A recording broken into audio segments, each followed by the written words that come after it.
Hey everyone, I'm Nico from Licks of the Beast, and in this video we're going to break down Adrian Smith's guitar solo from the Duellists. And I'm going to show you that for however metal it may sound, this is essentially a blues solo. This is not going to be a step-by-step tutorial, but it is a lesson for guitarists, and at the same time an explanation of a different aspect of Iron Maiden's music for those of you who are fans but might not be guitarists or even musicians. Now, I will preface this by saying that Adrian Smith is not a pure blues player, in the sense that his main influences are not strictly blues guys, like Albert King, Muddy Waters, or Otis Rush. For him, a lot of it came from blues rock initially, so you could say that he got his blues secondhand. Regardless, he does play the blues really well, and it is an essential part of his playing overall. Let me start by playing the solo on its own real quick, just so we're all on the same starting point.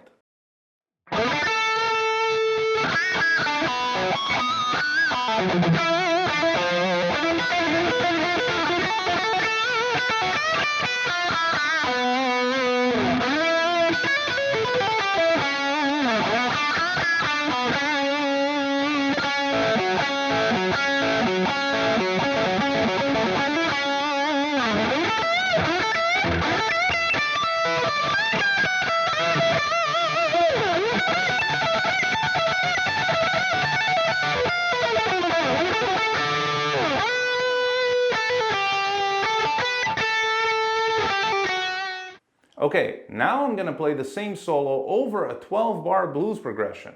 A word of warning, once you hear it, you won't be able to unhear it. Alright? You're still with me? Here we go.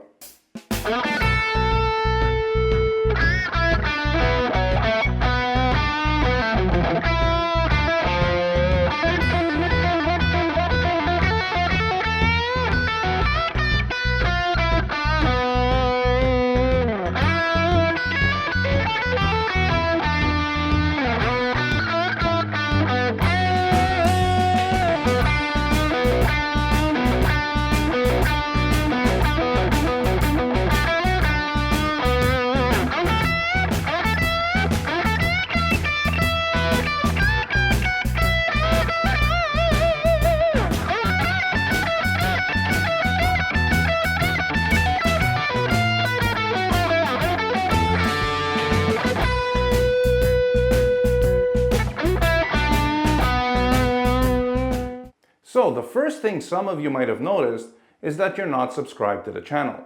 And you really should be, because it helps me grow and it ensures you don't miss your weekly Iron Maiden fix. It's a win-win kind of thing. But seriously, some of you might have noticed that the solo starts on the flat 7th, this A over the B chord. The tension it creates due to the dissonance and how it will then resolve to the root note is a very bluesy thing to play. For example, if you're playing a slow blues, this would be a very cool thing to do.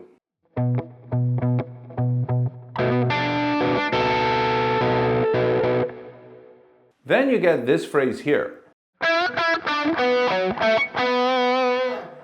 which is a bit of a Billy Gibbons kind of thing to play, and that resolves to the 1, the B. But from there he continues the phrase and ends up on the tritone, the blue note. And this is basically what makes a pentatonic scale become a blues scale.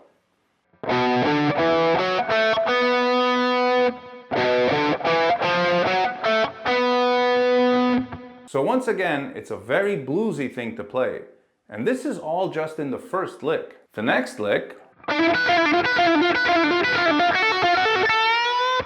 is based on the blues scale.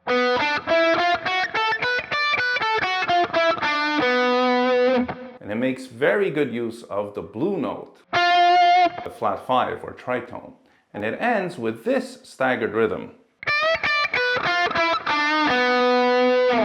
That's yet another bluesy move, and you can hear something like that played by B.B. King in the intro solo to his most famous piece, The Thrill Is Gone.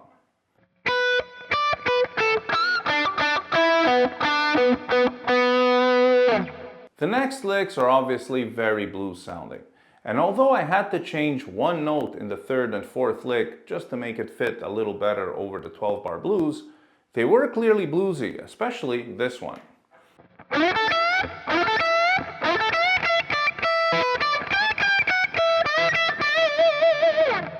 The thing that might not be as obvious is the ending of the solo.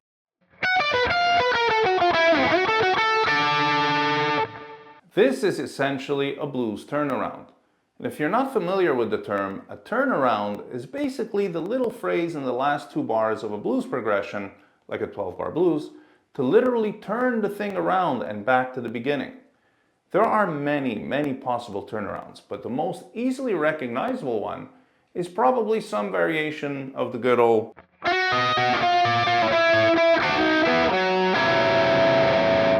And that's pretty much what Adrian is doing at the end of his solo on the Duellists. 2 bars descending chromatically from the 5, and normally you'd land on the 5 chord. Like in this case, it might be an F♯7 kind of thing. But that would be completely out of place in a heavy metal song like this one. So he changes that up to something a little more appropriate and ends on this D inversion instead. But the principle is pretty much the same. So this solo essentially ends on a turnaround. And that'll be it for this video. I really hope you enjoyed it and that you were able to get at least a little more insight out of it. Let me know your thoughts and questions in the comment section below. Thank you all so much for watching and stay tuned for more licks of the beast.